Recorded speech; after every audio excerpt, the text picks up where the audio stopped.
ಬೆಂಗಳೂರಿನಲ್ಲಿ ಮೊನ್ನೆ ನಡೆದಂತಹ ತ್ರಿವಳಿ ಕೊಲೆ ಕೇಸ್ನಲ್ಲಿ ಒಂದು ಹೊಸ ತಿರುವು ಸಿಕ್ಕಿದೆ.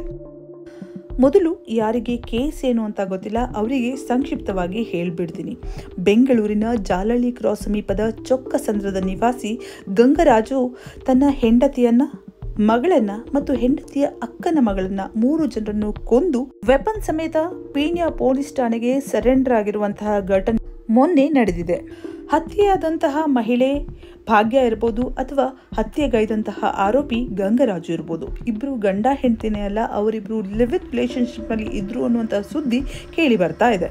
ಪ್ರಸ್ತುತ ಹೆಬ್ಬಗೋಡಿ ಪೊಲೀಸ್ ಠಾಣೆಯಲ್ಲಿ ಹೋಮ್ ಗಾರ್ಡ್ ಆಗಿ ಕೆಲಸ ಮಾಡ್ತಿದ್ದಂತಹ ಗಂಗರಾಜು ಕೌಟುಂಬಿಕ ಕಾರಣದಿಂದಾಗಿ ತಮ್ಮ ಪತ್ನಿಯಿಂದ ದೂರವಾಗಿದ್ರು ಅನ್ನೋದಾಗಿ ಮತ್ತು ಇದೇ ರೀತಿಯ ಕೌಟುಂಬಿಕ ಕಾರಣದಿಂದಾಗಿ ಭಾಗ್ಯ ಕೂಡ ತಮ್ಮ ಪತಿಯಿಂದ ದೂರವಾಗಿದ್ರು. ಗಾರ್ಮೆಂಟ್ಸ್ ಅಲ್ಲಿ ಕೆಲಸ ಮಾಡ್ತಿದ್ದ ಕಾಲದಲ್ಲಿ ಇವರಿಬ್ಬರಿಗೂ ಪರಿಚಯವಾಗಿತ್ತು. ಭಾಗ್ಯ ತಮ್ಮ ಮಗಳಾದಂತಹ ನವ್ಯ ಜೊತೆ ವಾಸ ಮಾಡ್ತಿದ್ರು. ಭಾಗ್ಯನ ಜೊತೆ ಭಾಗ್ಯನ ಅಕ್ಕನ ಮಗಳಾದಂತಹ ಹೇಮಾವತಿ ಕೂಡ ಇದ್ರು. ಭಾಗ್ಯ, ನವ್ಯ, ಹೇಮಾವತಿ ಅಷ್ಟೇ ಅಲ್ಲ, ಆರೋಪಿ ಗಂಗರಾಜು ಕೂಡ ಎಲ್ಲರೂ ಒಂದೇ ಮನೆಯಲ್ಲಿ ವಾಸವಾಗಿದ್ರು ಅಂತ ಹೇಳಲಾಗ್ತಾ ಇದೆ.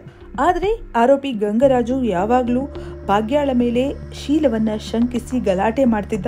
ಈ ರೀತಿ ಗಲಾಟೆ ಇವ್ರ ಮನೆಯಲ್ಲಿ ಯಾವಾಗ್ಲೂ ನಡೀತಾ ಇತ್ತು ಮತ್ತು ಈ ರೀತಿ ಗಲಾಟೆ ನಡೆದಾಗೆಲ್ಲ ನವ್ಯ ಮತ್ತು ಹೇಮಾವತಿ ಭಾಗ್ಯಳನ್ನ ವಹಿಸ್ಕೊಂಡು ಮಾತಾಡ್ತಿದ್ರಂತೆ. ಈ ರೀತಿಯ ಗಲಾಟೆ ಮೊನ್ನೆ ಕೂಡ ಆಗಿದೆ. ಬೆಳಿಗ್ಗೆ ಈ ತರ ಗಲಾಟೆ ಆದ್ಮೇಲೆ ಗಂಗರಾಜು ಮನೆಯಿಂದ ಹೊರ ಬಂದವನು ಹೆಸರುಘಟ್ಟ ಮೇನ್ ರೋಡ್ ಅಲ್ಲಿ ಒಂದು ಮಚ್ಚನ್ನ ಖರೀದಿ ಮಾಡಿದ್ದಂತೆ. ಮತ್ತೆ ಮನೆಗೆ ಹೋದವನು ಭಾಗ್ಯಾಳ ಜೊತೆ ಗಲಾಟೆ ಶುರು ಮಾಡಿದ್ನಂತೆ. ಇನ್ನು ಗಲಾಟೆ ವಿಪರೀತವಾದಾಗ ಗಂಗರಾಜು ಭಾಗ್ಯಾಳ ಮೇಲೆ ಮಚ್ಚಿನಿಂದ ಹಲ್ಲೆಯನ್ನ ಮಾಡ್ತಾನೆ.